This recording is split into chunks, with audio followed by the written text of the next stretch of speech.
ከ13.1 ቢሊዮን ዶላር በላይ የኢንቨስትመንት ስኬት ያስመዘገበች አገር እንዴት የጤና ባለሙያዎችን ዲዩቲ መክፈል ተሳናት? ኢትዮጵያ ከ13.1 ቢሊዮን ዶላር በላይ የኢንቨስትመንት ስኬት እንዳስመዘገበች ይሄው መረጃዎች ወጥተዋል። ይህ ማለት ከ2.3 ትሪሊዮን ብር በላይ ማለት ነው።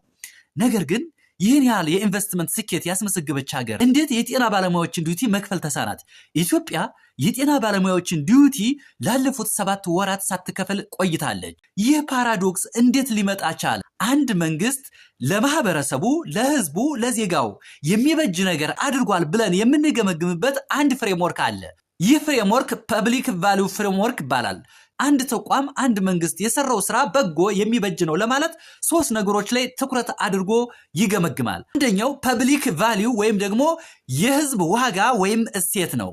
ስለዚህ አንድ ሀገር፣ አንድ ተቋም፣ አንድ መንግስት የሚሰራው ስራ፣ የሚያደርገው አገልግሎት የህዝቡን የአኗኗር ዘይቤ፣ የአኗኗር እሴቶች ቀይሯል ወይ ማለት ነው። ስለዚህ ከ13.1 ቢሊዮን ዶላር በላይ የኢንቨስትመንት ስኬት ማስመዝገብ የኢትዮጵያን ህዝብ የአኗኗር ስርዓት ቀይሮታል ወይ ነው ጥያቄው። የኢትዮጵያ የጤና ባለሙያዎችን ዲዩቲ ከፍሏል ወይ ነው ጥያቄው። መልሱን ለእናንተ ትቼዋለሁ። ሁለተኛ ኦፕሬሽናል ካፓሲቲ ወይም የአሰራር አቅም። መንግስት ወይም ተቋም አንድን ስራ ለመስራት ወጥ የሆነ አሰራር ወይም ህግ አለው ወይ ነው። ወጥ የሆነ ህግ ወይም አሰራር ካለው መሬት ላይ አውርዶ በተግባር ፈጽሞታል ወይ ነው። ለምሳሌ ዲዩቲን በተመለከተ ወጥ የሆነ አሰራር ወይም ህግ ወጥቷል። ነገር ግን ላለፉት 7 ወር ያክል በተግባር የሚፈጽም አካል ፈጽሞ ሊገኝ አልቻለም። ይህ ለምን ሊሆን ቻለ? መልሱን ለእናንተ። ሶስተኛ ሌጂቲማሲ ኤንድ ሰፖርት፣ ህጋዊነትና ድጋፍ።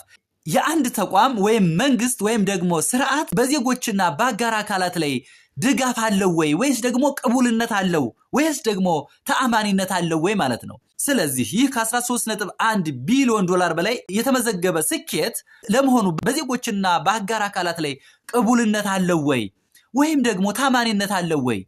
ተአማኒነት ካለው የጤና ባለሙያዎችን ዲዩቲ እንዲሁም ሌሎች የመንግስት ሰራተኞችን የሚያስፈልጋቸውን ክፍያዎች መፈጸም መቻል አለበት። አለበለዚያ ተረት ተረት ብቻ ሆኖ ይቀራል። ስለዚህ እንደሚመለከተኝ አንድ ኢትዮጵያዊ ዜጋ እንዲሁም የጤና ባለሙያዎች ዲዩቲ ጊዜውና በአግባቡ ሊከፈል ይገባል። ጤና ባለሙያዎች በእውነት ስቃይ ላይ ናቸው። ለቤት ክራይ የሚከፍሉት ለአስቤዛ የሚሆን ነገር አጥተው በችግር ላይ እየተሰቃዩ ይገኛሉ። ስለዚህ የሚመለከታችሁ አካላት የቢሮአችሁ ስንመጣ የምትነግሩን ነገር ገንዘብ ብር የለም ነው። በተለያዩ የሚዲያ አካላት የምናየው ነገር ደግሞ ኢትዮጵያ ከመጠን በላይ የሚሆን በሽ የሆነ ገንዘብ እንዳላት ነው የምንሰማው። ይህ ፓራዶክስ በእውነት ትክክል አይደለም። ስለዚህ ወጥ የሆነ አሰራር ዘርግተን የጤና ባለሙያዎችን ዲዩቲ በጊዜው በአግባቡ ልንከፍላቸው ይገባል። አመሰግናለሁ።